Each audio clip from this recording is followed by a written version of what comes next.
What's going on, guys? Hope you're having a great weekend. Welcome into New York Giants Now by Chat Sports. I'm your host, Marshall Green, and in today's show, we've got a Giants mailbag. I asked you to submit your questions on a couple previous videos and then on a community post earlier this week. But if you want to get on the next New York Giants mailbag, two-step process. Go down right now, hit that big red button, help us get to 7,000 subscribers, and get in the comments and use hashtag Giants to use and drop your questions. This first one coming in from Willie Cuse.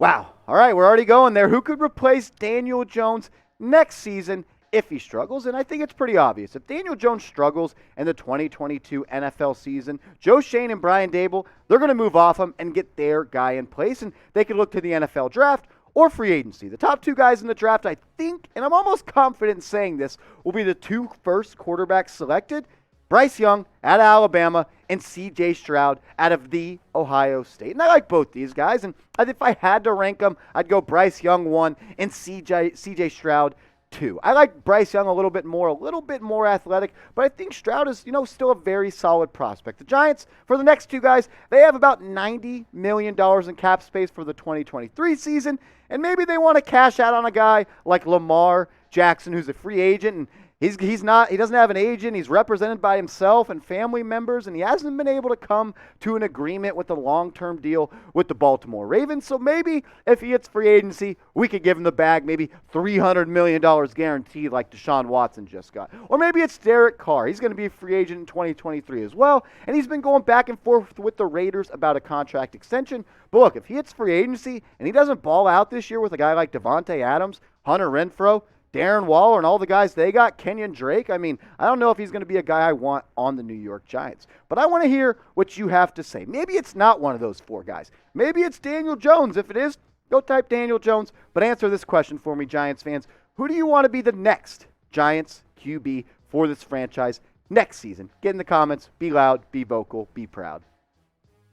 This next one rolling in from Giants George. I saw the Raiders could trade Darren Waller. Could we trade Bradberry for Waller? There's been some James Bradberry rumors that have been linked to the Las Vegas Raiders. They've also had some rumors that have been linked to Stephon Gilmore. I don't know how much cap space they're willing to shell out after they just gave Devontae Adams that monster contract, but I'll give you my take on the trade in a second, but first, let's look at what Darren Waller has done since he really emerged onto the NFL scene back in 2019. 90 grabs, almost 1,200 yards, 3 touchdowns, and then 2020, he had one of the best seasons in tight end history and the best of his career. 107 grabs, almost 1,200 yards again, just 4 yards shy of that in 9 touchdowns. This past year, played in just 11 games, 55 grabs, 665 yards, 2 touchdowns. This guy is a real deal tight end. He's had a couple all-pro caliber seasons, and he's someone you could build around. But you got to remember this. The Giants, they want to trade James Bradberry to clear money. If you trade him, you save about $12.1 million against the cap. And the Giants, they need that money. But Darren Waller, you got to remember this also. He wants to be one of the highest paid tight ends in the NFL, if not the highest. So at the end of the day, if this was Madden and I could trade James Bradberry for Darren Waller, I'd do it because Darren Waller's a damn good football player. But the Giants, they're not in that business right now of trading players for no, benefit on the salary cap. The Giants, they have to clear cap space to sign their draft picks. They've got 5 picks in the top 85. They have pick 5 and pick number 7, and those two guys alone are going to count about $11 million against the salary cap. So trading James Bradberry for another player, whether it's Darren Waller or somebody else, doesn't make all that much sense. But I appreciate your question, and I appreciate you being a subscriber. And if you want to get on the next Giants mailbag, or if Darren Waller gets traded, we'll be breaking it down on this channel, youtube.com/NYGiantsTV. And look, we're trying to get to 7,000 subscribers, because once we do, we get to do more videos on this channel. So if you haven't subscribed and you're watching it, yeah, you right there, the guy that keeps on watching these videos and doesn't subscribe, don't be that guy. Go down right now, hit that big red button, because look, it's 100% free. I got Philly D rolling in on this next question on the Giants mailbag. If the Giants don't trade Saquon, does that mean they are going to re-sign him? This is probably the hottest question in Giants Twitter or wherever you want to talk about Giants football. This is the number one topic, and I kind of agree. If the Giants don't trade Saquon Barkley, that gives me the opinion and the illusion that he's in their long-term plans. Because you got to think about it like this. Say Saquon Barkley has a great season. They don't trade him, obviously, and he has a great season for the Giants. you got to be willing to give him the big bucks, because what's the point of keeping him around for this season if you don't have him in your long-term plans? So I think we're going to learn a lot about what Joe Schoen and Brian Daboll think about Saquon Barkley if they hold on to him and don't trade him. Because if you trade him, you save $7.2 million against the salary cap. And I'm going to be honest. Maybe I'm just that guy. I know a couple of you feel like this. I talked with my dad over the weekend, one of the biggest Giants fans I know, and he said this, and I agree. Trading Saquon Barkley scares me. How much would it pain you to see Saquon Barkley return to form? The guy we got out of Penn State, the guy that back in 2018 had 15 total touchdowns, do that for another franchise. That would pain me so much. And maybe you can't live in a world like that where you're scared of the outcome of being risky. But if you can ever get that 2018 Saquon Barkley back, where he had 1,300 rushing yards, 5 yards a pop on the ground, 15 total TDs, and 91 grabs, you're going to be sitting pretty, and I'm cool with giving him a solid contract. I wouldn't give him the Zeke contract, but the Derrick Henry contract, the Christian McCaffrey contract, but Saquon has to play 17 games this year and be productive if that's going to happen, because what he's done since then doesn't match what he did in 2018. We've asked a lot on this channel. Would you trade Saquon Barkley? That's not the question today. I want to know this. Say Saquon has a big year next year, goes for 1,200, 10 touchdowns, 60 grabs, plays 16 to 17 games. Would you re-sign him? Would you ante up the money it would take to bring him back for the New York Giants? Type Y for yes, or go down and type N for no. Corey P1 rolling in on this Giants mailbag with the next question. Are the Giants going to trade down in round one? There was a report that came out, and Ralph Vacchiano, he put out a good piece on Twitter, and I want to read you what he said before I give you my thoughts. He said this. According to multiple NFL sources, the Giants have signaled they are open to trading either the 5th or 7th overall pick in this year's draft for a package that includes a first-rounder in 2023.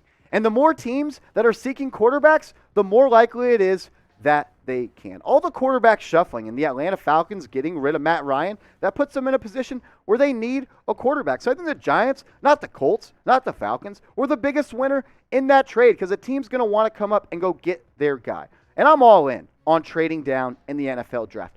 But I have two stipulations. If it's very similar to the Bears trade that the Giants made last year, where they picked up a future one and got Kadarius Toney, I'm all in. I'm cool with getting a pick next year, but you got to also get a first-round pick this year. And I like getting a pick next year because, like we just talked at the top of the show, if Daniel Jones struggles, you want to have the ammunition to go and trade up closer to pick number 1 in the 2023 NFL draft to get your guy like Bryce Young or C.J. Stroud. So I'm all in on captain trade down in the 2022 NFL draft. But I want you to weigh in right here. Do you want to stick at 5 at 7?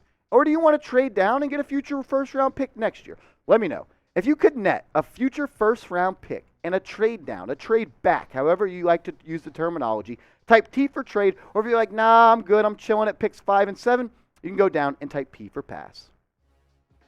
This next one rolling in from Marcos. Marcos, I appreciate the question. I always see you in the comments section. That means a lot to us, and it keeps the channel going. A great way to support us. Gardner or Stingley? Who is better? Also, I would not mind if we take Sauce or Stingley at 7. I just want to know who is better. By the way, you are my favorite person to go for news and rumors. For the Giants, I love your vids, and keep doing a great...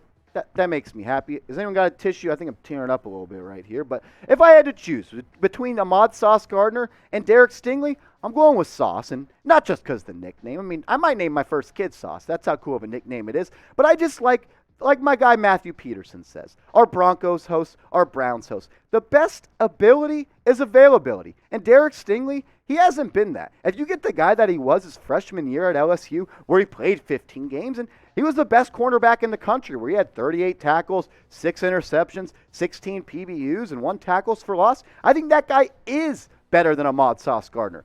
But then, the next 2 years, the sophomore and junior year, where he played just 10 games, that's not someone I want on this team, because how many times have we gone down that route where the Giants pick a guy that's had injury problems and just hasn't panned out in the NFL? Sauce Gardner, he is the real deal Holyfield. He is my cornerback 1 in this draft. He's a press man corner, 6'3", 205, runs a 4.4. He is going to thrive in a Don Wink Martindale defense. I mean, he was targeted 37 times last year and only gave up 18 grabs, and over the season only gave up 122 yards, had 3 picks, and when quarterbacks targeted Sauce in coverage, they only had a passer rating of 22.6. If you didn't know, that's not good. Not good at all. But I want you to weigh in. I'm going AG. I'm typing AG in the comments or Sauce, either one you choose. But if you want Ahmad Gardner, type AG or Sauce. Or if you think Derek Stingley is a better pick for the Giants, you can go down and type DS. I appreciate everyone that watched today's show. If you made it this far, you're a real one. So go down and give us a like if you already haven't. And give me a follow on Twitter at @MarshallGreen_. Try to get to 2,000 followers. And I need your help. So give me a follow at @MarshallGreen_.